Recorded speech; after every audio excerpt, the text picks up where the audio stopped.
वो भी कर लेते हैं, ये भी कैमरे हैं यार। तीन हमारे आर्ग्यूमेंट्स थे। पहला आर्ग्यूमेंट ये था कि ये जो एटमी रियासत है इसको इन्होंने मोम की गुड़िया बना दिया है। इमरान खान तकरीर करता है रियासत को ख़तरा, फवाद ने तकरीर की रियासत को ख़तरा। खुदा न खास्ता कोई असली ख़तरा ना आ जाए, लोगों को वहाँ ना पहुँचाओ जहाँ मशरक़ी पाकिस्तान के लोगों को पहुँचाया था। ये मैं कहना चाहता हूँ।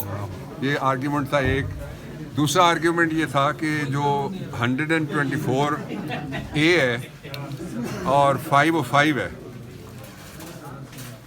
ये मुझे लाइट तंग कर रही है। इफ़ यू परमिट मैं, अच्छा ठीक है, नहीं चलने दो, मैं इधर से इलाज कर लेता हूँ।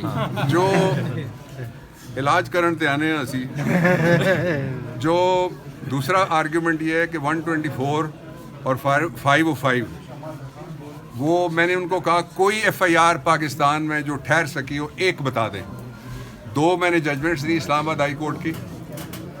एक सवाती के केस में 124A लगा हुआ था, सेडिशन, बगावत। दूसरी दफ़ा भी जब उसने वही तकरीर की बाहर निकल के, तो फिर लगा उनके पास आर्ग्यूमेंट था कि ये रिपीटर है। इसके बावजूद कोर्ट ने हमें बेल दी।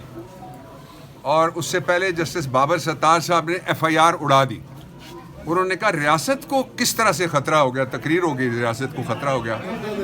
दूसरा ये आर्ग्यूमेंट था। तीसरा ये था कि कोर्ट को ये इख्तियार है कि अगर अभी ऑर्डर वो लिखेंगे, आर्ग्यूमेंट उन्होंने सुन लिए, कोर्ट को इख्तियार है कि अगर दफात ना बनती हो तो वो या पर्चा कैंसिल करेगी, मैंने उसके लिए सारा लॉ बताया, काफ़ी टाइम लगा, और या फिर वो मुल्ज़िम को कहेगी कि बेल बॉन्ड दे दो। 91 की एक प्रोविजन है, वो भी मैंने उनको बताई।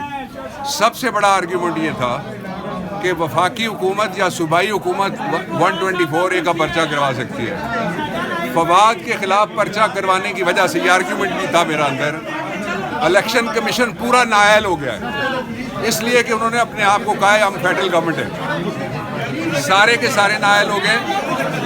फवाद के अगवा का पर्चा भी करवाएंगे।